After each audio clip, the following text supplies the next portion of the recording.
everybody, welcome to the Leek. I'm John, as always, and a couple of days ago, I talked about how 2019 was not necessarily the best year for Magic the Gathering, Wizards of the Coast. There were a lot of mistakes, missteps, mismanagement, and the future of Magic is ever so slightly more bad looking than it once was. But 2019 was not a write-off. There was a lot of positive stuff this year, both within the community, from the community, and from Wizards of the Coast. They did some things right.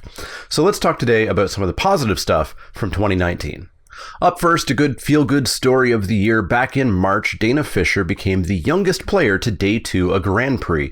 Dana Fisher's been on the sort of GP circuit grinding away since she was 6 a couple of years ago, mostly playing elves. And appropriately, she's usually cosplaying as Nissa in every event. Well, at Grand Prix LA this year, she finally did her current goal of making Day 2 in a GP, which is not an easy thing to do. I've been to multiple GPs myself and never Day 2'd. I once got close, but Dana Fisher is far ahead of me having Day 2'd. So at 8 years old, she is now officially the youngest player to ever Day 2 a Grand Prix. Also this year, representation was up across the board in Magic, both professionally, casually, and it's great to see. It's not just, an early 20s white man game anymore, and that's fantastic. We have representation from women and non-binary and trans and lesbian and gay and young children making Day 2 of a Grand Prix. We have great representation this year. Some of it has had some missteps, and I'll talk about a hope for 2020 in the video next week about something that I hope to see Wizards do that will continue the representation going without the feeding them to the wolves method that we've done with the MPL invites and such. But it's been fantastic to see this representation up, up, up. There, of course, have been some missteps, but it's great to see. Gameplay-wise, Pioneer was announced this year, and there was a little bit of skepticism at first, and certainly for me, I said, oh, cool, Frontier from a couple of years ago. Well, let's see when Tiny Leaders officially becomes a sanctioned format. But no, Pioneer has seemed to have really taken off. People are really enjoying it, brewing it. It exploded the MTGO population again. Locally, I was at one of my local game stores, the downtown one that I rather enjoy, and chatting with the worker there. It turns out that most events aren't firing, but Pioneer, oh boy, Pioneer is doing real well. But yeah, people are really enjoying it. They've got a non-rotating format that is not too expensive to get into, depending on what cards you're picking up. And a lot of people have been playing since Return to Ravnica when it starts. That was kind of one of the big boosts and big additions of new players to the game. So collections are already existent. As well, Wizards is clearly dedicated to the format, with a lot of GPs next year being Pioneer, and the weekly ban announcements, whether or not they ban something every week, just having that hands-on approach is something really nice to see. As well, we heard that they're bringing it to Arena slowly, starting sometime late next year, maybe.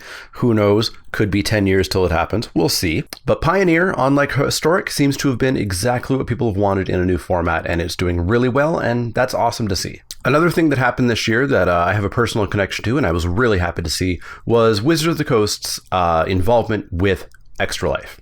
Extra Life, for those of you who don't know, and most of you probably should know this, is a charity fundraiser every year for children's hospitals. It's a bunch of people playing video games and raising money to support those hospitals directly. It's kind of like Child's Play, but just slightly different. You probably know that because I take part in it every single year. This was my 4th year doing it, and my 2nd year being on the Wizards of the Coast Magic team. The Wizards of the Coast Magic team blew it out of the water this year, raising a total of $817,036 American. They did this through various donations during their Extra Life stream, which was a series of streams leading up to their big 12-hour stream. And the other big thing was they released a bunch of promos. You could buy the My Little Pony cards, the My Little Pony playmatch. You could buy the sleeves on Arena. You could buy the avatars on MTGO. And as a result, they raised $817,036. Now, that total includes a bunch of people who were not part of Wizards of the Coast, but joined in on the Magic team, like me. I raised $1,892, which is the highest I've ever raised. That puts me over $5,000 over the past 4 years. And that's thanks to you, you all donated, and that was great to see. We had a great stream. I did my 24-hour stream playing a lot of Magic, Jackbox games. I did a massive number of giveaways thanks to people like Inked Gaming and WizKids Games and Card Hoarder who donated prizes, and it was great. I opened packs on stream and gave away an Oko and a Garrick and an amazing collector's pack that we opened.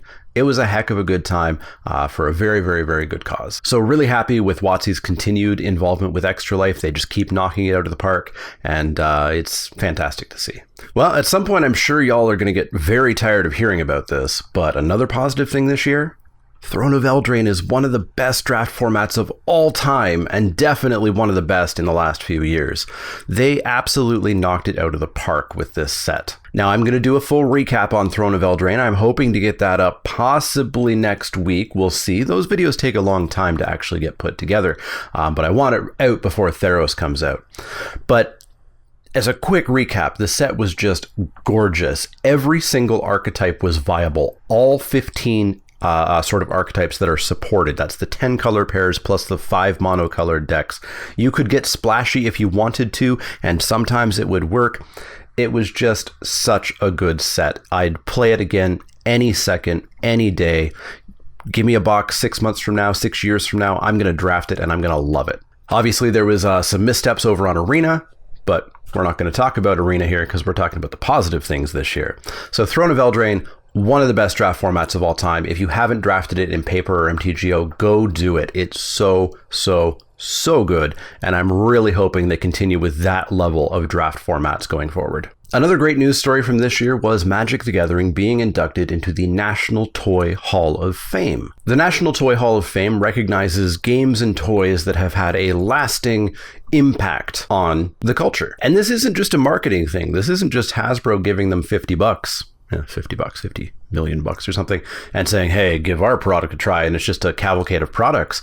Magic was inducted this year with Matchbox cars and coloring books. So you can see it's definitely a case of very broad categories.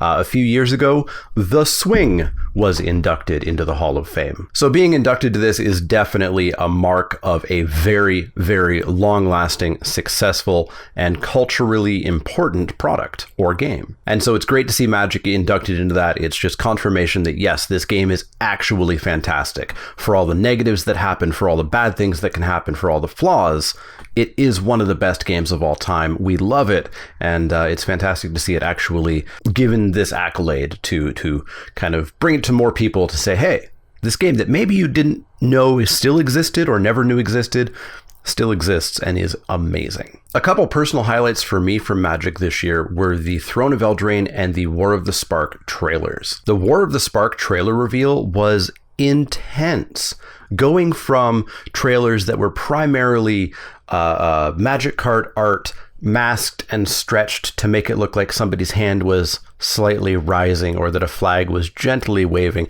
to a full CGI narrative structure was great. We got this little film for War of the Spark, and the realization that the music was Linkin Park, but a very different cover of it, was wild.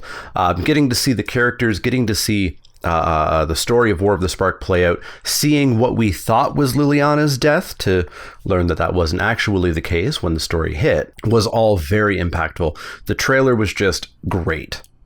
Sure, they used a slightly cliche thing of having time rewind, which of course was a very popular thing back with a game trailer for a game whose name I'm blanking on. Tell me in the comments below. It's about zombies, I remember that much. But I think it worked really, really well here. The Throne of Eldraine trailer took kind of a left turn by having nothing to do with the story. It was just about two gingerbread men and their adventure trying to not die, and at least one of them dying and probably the other one dying. But again, really well done. Good little narrative story, a cute little short film, another cover of a song. Apparently this one specifically made for the video, as far as anybody I've ever been able to see figure out.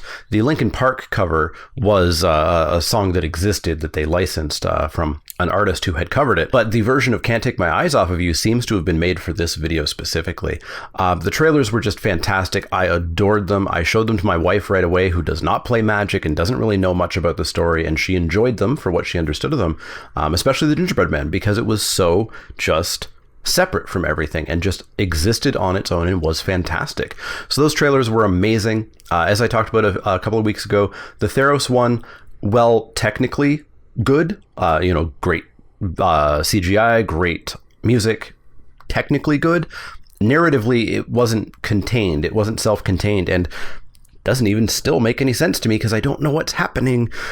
So yeah, I'm hoping they continue with the Throne of Eldraine style trailers, the War of the Spark style trailers. Keep them coming because they're doing real good. Now, while there were definitely other positive things this year, I'm sure there were some great feel-good stories that I didn't hit on, and just things like Core Set 2020 being one of the better core sets that we've had. But to wrap this video up of positive things for 2019 in Magic, the community. The community seems to have really turned a corner and is just being great lately. End of 2017, start of 2018, we of course had a deluge of the crap people in the community being pushed to the forefront due to stuff that happened there.